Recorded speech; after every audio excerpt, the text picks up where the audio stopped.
Hello, everyone, and welcome to this week's meeting of the Rotary E-Club of Silicon Valley.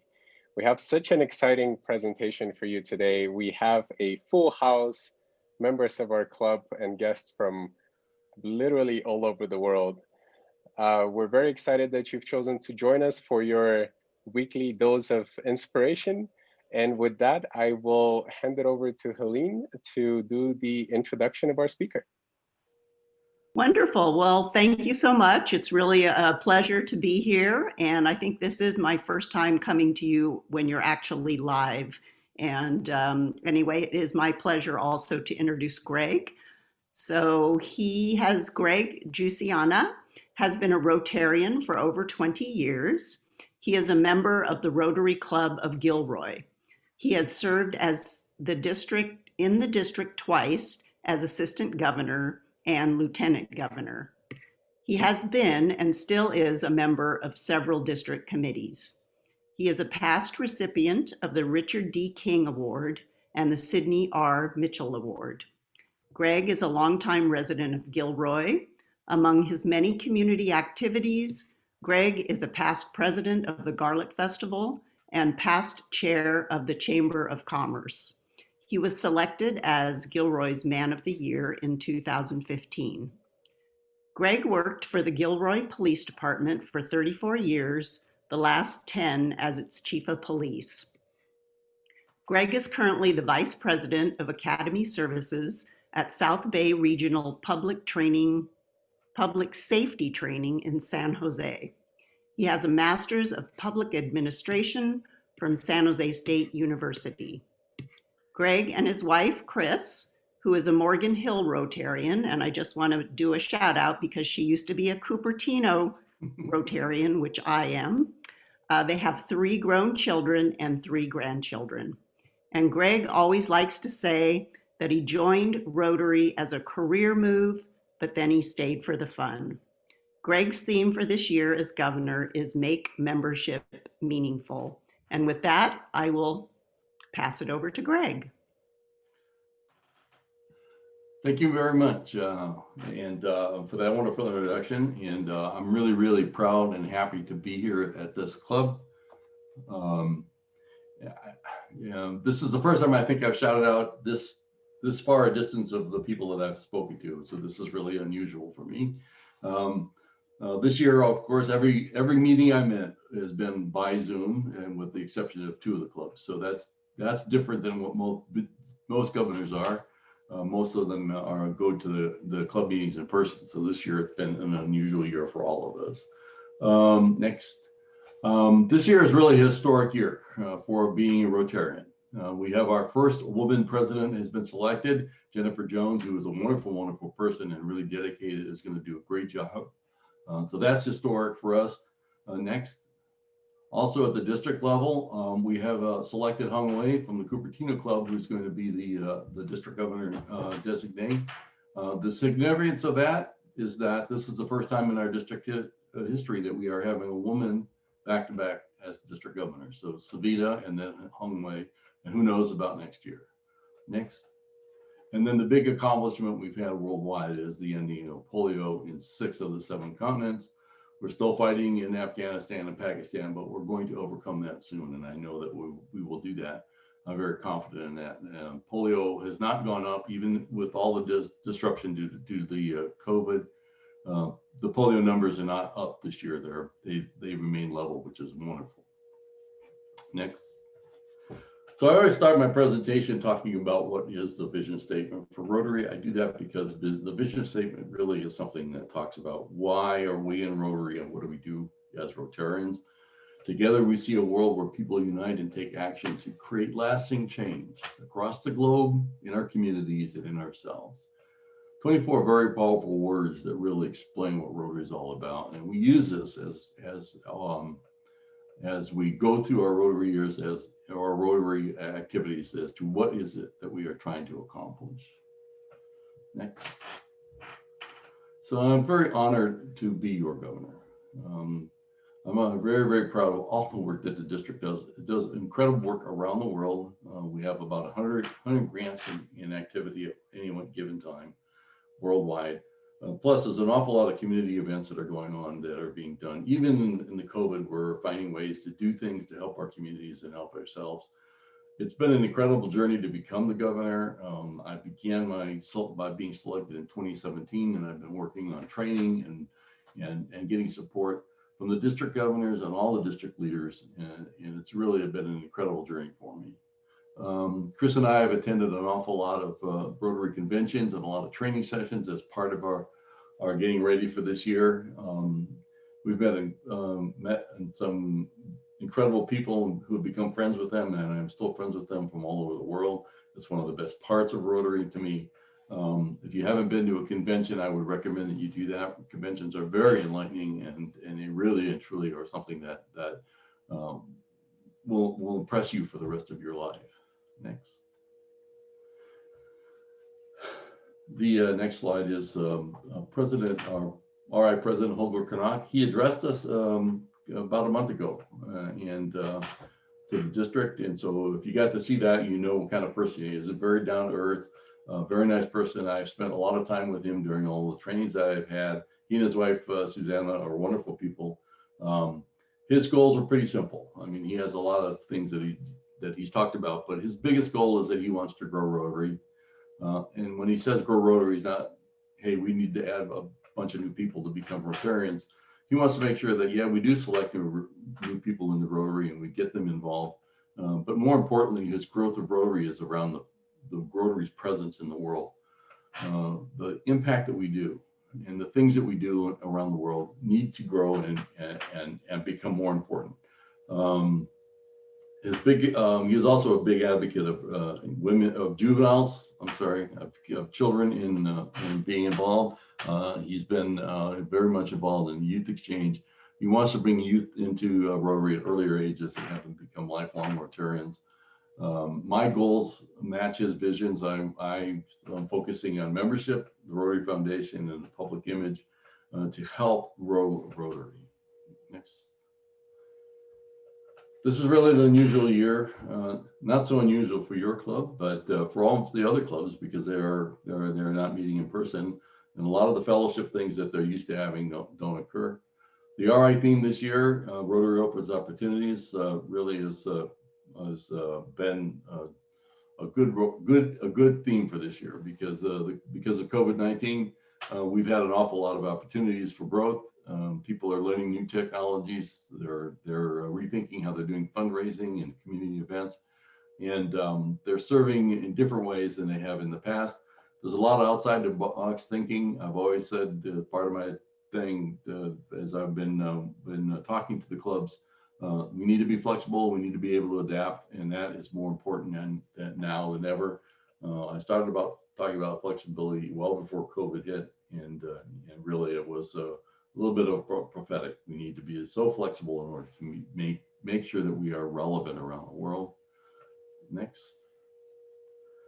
So my theme this year, this is one of the three things that I've focused on is membership, make membership meaningful. Again, this was before COVID hit. It's even more important now because we're not able to meet in person. So we need to work extra hard to make sure that our members feel that being a part of Rotary is meaningful to them. To do this, we're asking the clubs to engage in the activities and get people involved in the different things that they do. Your club has lots of experience in doing online meetings, and we are doing more and more of those, and we are living through that now. And I'm sure that clubs have reached out to you asked for some help on how to do those things. The new normal is not here yet, but it is going to change. Even when we go back to meeting in person, online will be a part of those meetings. I know that to happen. There's going to be people in the clubs who won't attend in-person meetings, or maybe they can't anymore. We are expanding how we're looking at membership. As your club is worldwide, there's an awful lot of that kind of thing going on. People who are leaving, who are Zooming into their meetings, they won't be able to come in person because they're far away. They won't want to be participants. We are getting speakers from around the world now because of the fact that we're doing it on Zoom. That is going to be part of the new norm. So you're going to have to be able to figure out a way to get all this out to everyone. And your expertise is certainly going to help in that. So I'm sure that we'll ask you for help. At the mid-year meeting, we did an exercise on this. We talked about how we're going to go from strictly Zoom to hybrid meetings. And we have a task force that we're put together that's going to give an idea of things that we can consider as we go go into hybrid meetings and back to in person. It's the clubs to be, I think, that make the most, that are really important, and it's the members that make the club successful. And that's why I feel that focusing on the membership is an important part of what we do. Next. Another goal I had this year is I think that we need to make sure that the world hears about what Rotary does. We work hard. We do an awful lot of things. We do so much to help the world, but we don't tell our story often enough, and we need to tell that story. We need to let the world know what we're doing, not only locally but internationally. In Rotary, we sort of have this feeling that we just do it because that's what we do. To be Rotarian is just to do service, and we do it because we want to do service. But the world needs to hear. We have incredible stories, about what we do, and we are not very good at that. So we created a public relations team, public image team to talk about that, to help get word out about what's going on. I don't know if you are looking for that, but they are going to be able to do that. They've created a guideline on how to do websites and Facebook, how to do press releases, how to get information out. We are pushing very hard to get the clubs to do those things. We've done a terrific job on that, and we want to continue doing more of that. Another thing that we've done is we're looking at the new logo. This is the new logo I have on my shirt. I don't know if you can see that, but the new logo was designed in 2013. It's the new Rotary logo. It's what you can see on the slide there. And it went into effect in 2013. Here we are 7 years later, and we still have half the clubs in our district that haven't updated their logos on their websites. So we're going to be working on that. That's one of the things that we're going to be working on, not only this year, but into the future, to try to get us more in compliance with the Rotary wheel. Next.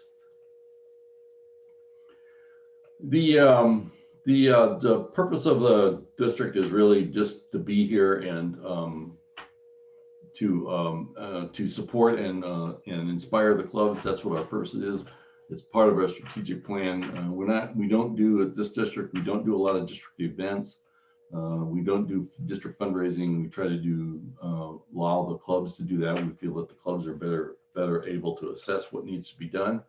But part of what we do is training. We do an awful lot of training things so that people can know how to be good Rotarians and get things done.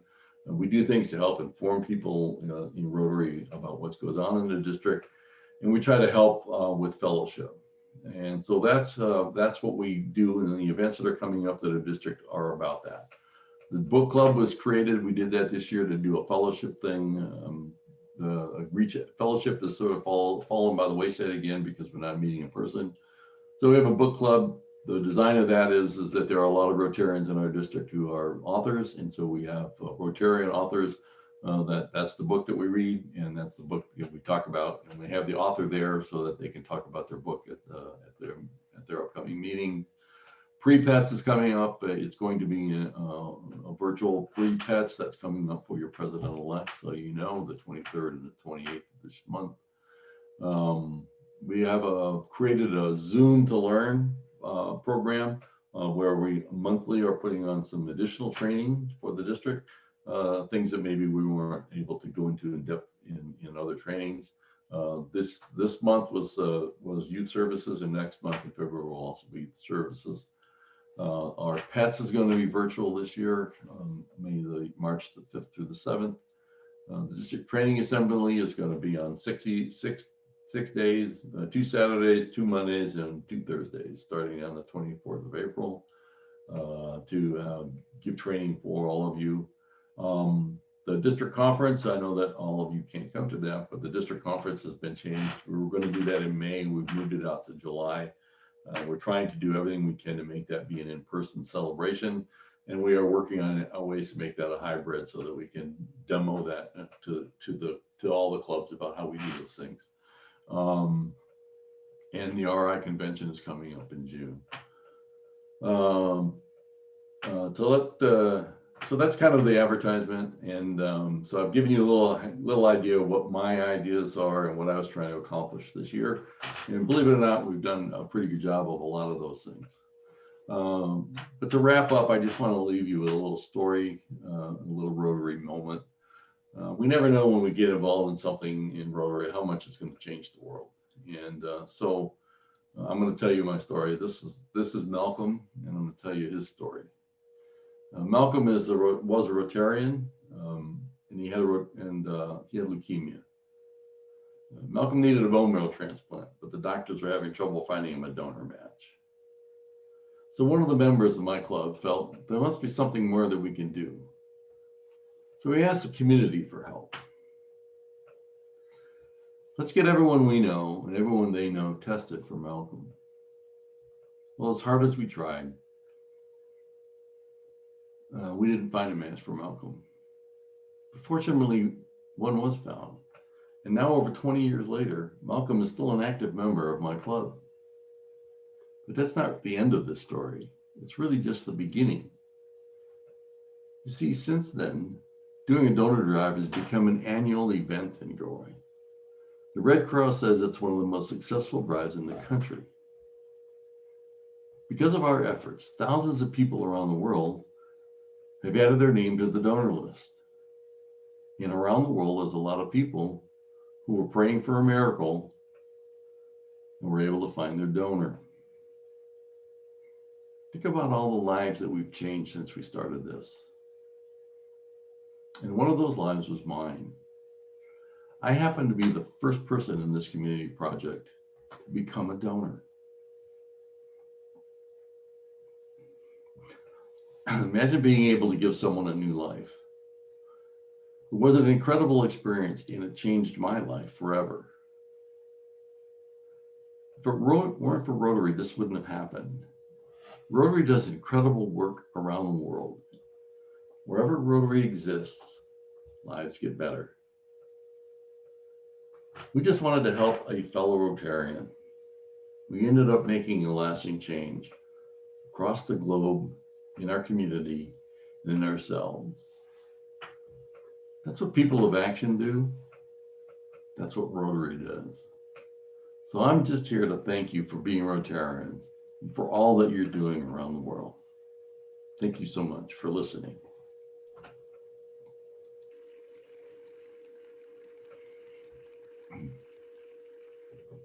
Thanks, CG Greg. Before we move on to questions, I might just introduce myself and then introduce our members and guests on the call. So thanks for everyone that's attending today and also joining us via our weekly meeting.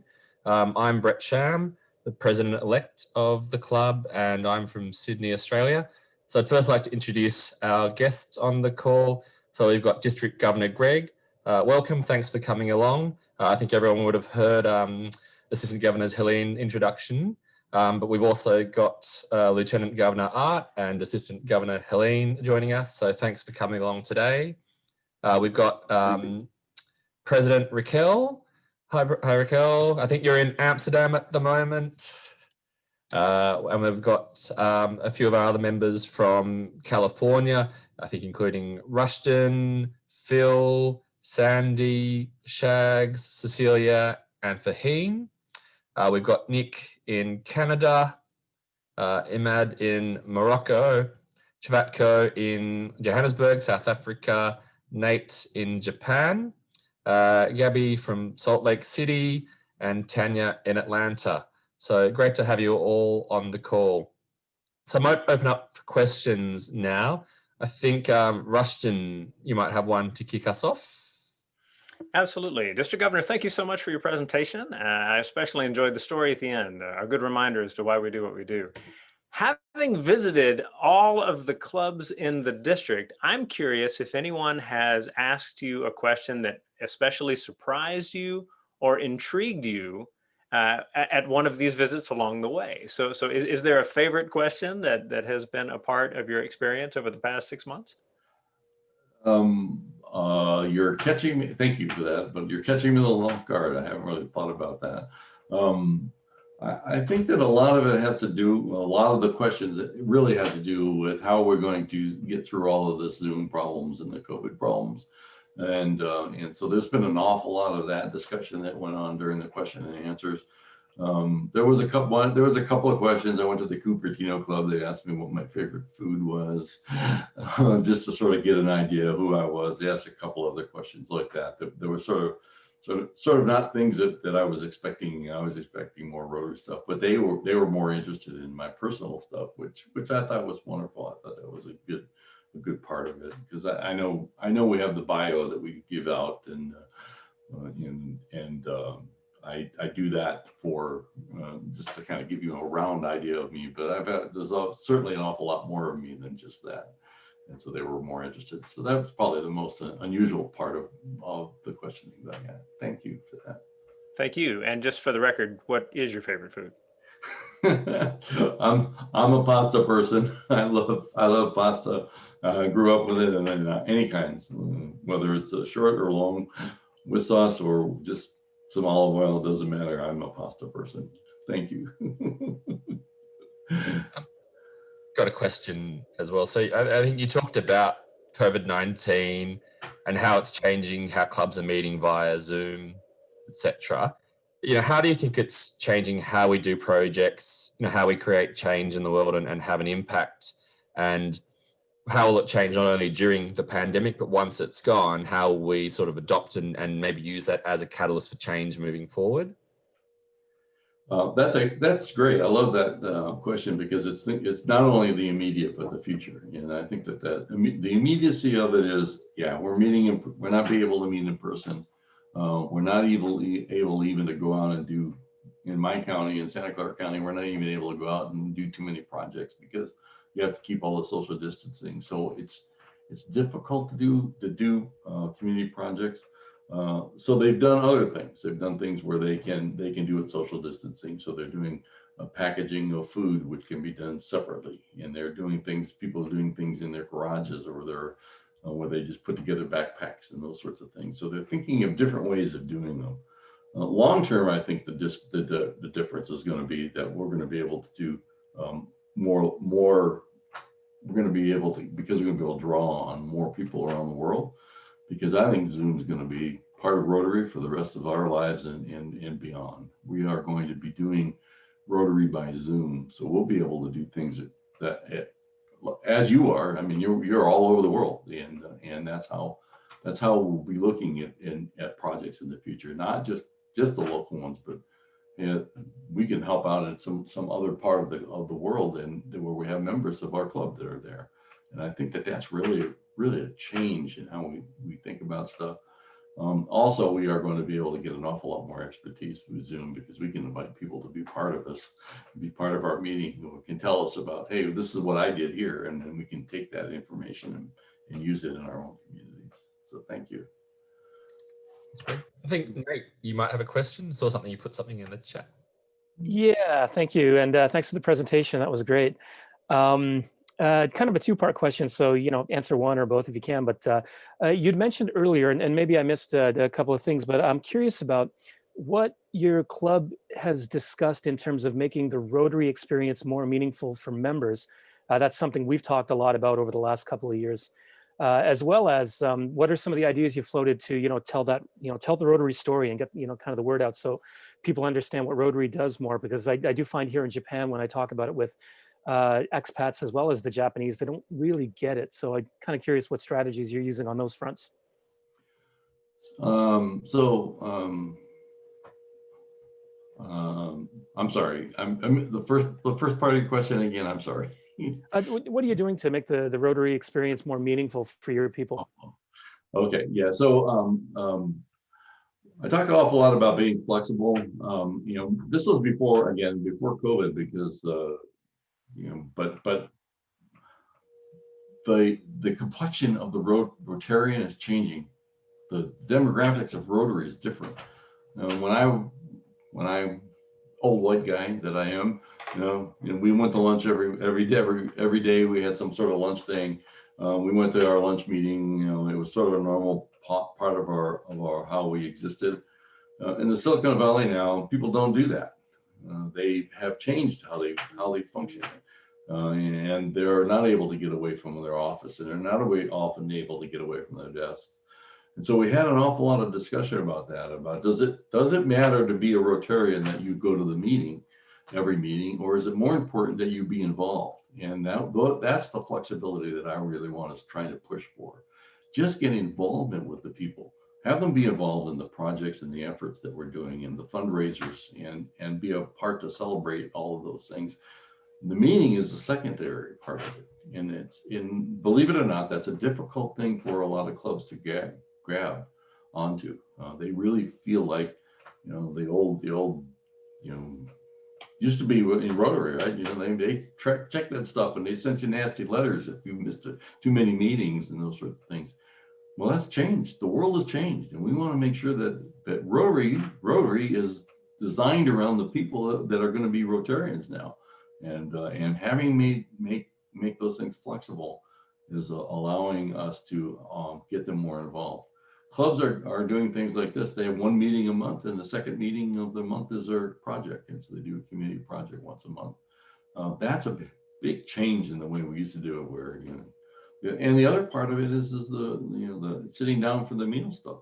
Doing the meals is very expensive, and is it really a good use of Rotarians' money to be doing these expensive $20-25 meals for lunch, or is it more important to have them brown bagged and just be a part of the meeting like all of you are here? And so we're really seeing that shift happening. So that was what we did. The second half, I'm sorry again. That's okay. Sorry. How are you telling the Rotary story? How are you getting the word out? Okay. So what we are doing in the district right now is we are really and truly working very hard at doing a lot more work with online newspapers, the press. We're trying to get television stations to be involved in things that we do. In the past, we would give away thousands of dollars worth of something, whatever that was. We raise our money, we put it together, we purchase it, we give it away. And the only people that know about it are the members of the club and the people who are recipients. We are really working very hard with having every club have a public image person on it, and that they are meeting. Right? And the other thing that we are doing, I think the biggest change that's going on is used to be in the Rotary, we would say, the district governor would talk to the assistant governors would talk to the presidents would talk to the chairs of their committees. We're not doing that anymore. Because of Zoom, we are allowing us to get together more often. Instead of being physical, we're doing in 2D instead of 3D. And so now what we're doing is the chairman of the Public Image Committee, Maggie, who's from the Cupertino Club, she's meeting with the public image chairs from the different clubs. So they're having a meeting once a month where they talk about public image and how to change and how things that we need to talk about or things that we need to do. So instead of it being this filtered process that may or may not end up getting to the people who need to know the information, we are using Zoom to our advantage to make sure that we're talking directly with them. The same's going on with the training, the Rotary Foundation. We have a Rotary Foundation group, the same thing, where we're meeting, instead of meeting, with the assistant governors, the Rotary Foundation chairs from all the clubs are meeting with the district chair. And we're passing this information directly on. So those are the things that we're doing that are way completely different than the way we used to do it in Rotary before. And it's way to our advantage because we are really able to pass on information and to see big changes occurring. And we're measuring those things and we're seeing them happen. And this is going to happen in the future, no matter whether we go back to in-person or not. We're going to see this sort of thing happen, well into the future in Rotary, and that's a very positive thing. Thank you. Thanks.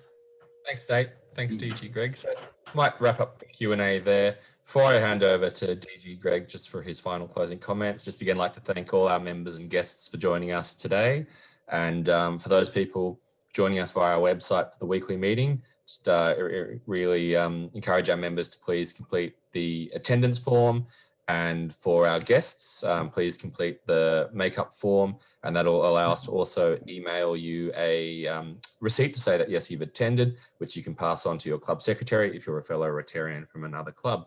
So DG Gregg, might just hand over you for your last words and closing comments. Well, again, I want to thank you for letting me be a part of your meeting. As I know that the district governor visit is not always the best meeting that you have during the year, but I hope that it was a little bit informative and maybe give you a little bit of uplifting in spirit. It's wonderful to see see all of you from all over the world come together to listen to what I have to say. It makes me feel a little bit important. This is a wonderful club. I think that you're doing some very wonderful things, and you're way ahead of most of the world as far as how you run your meetings. And so thank you for that. I also want to send out a personal shout out to Cecilia, because I haven't seen her since she got back, but she had worked together on a ton in the past, and she's a wonderful person, and I just wanted to welcome you back here, and I know that you have plans for the future. So thank you for letting me be a part of your meeting today. Thank you, Greg. Thank you.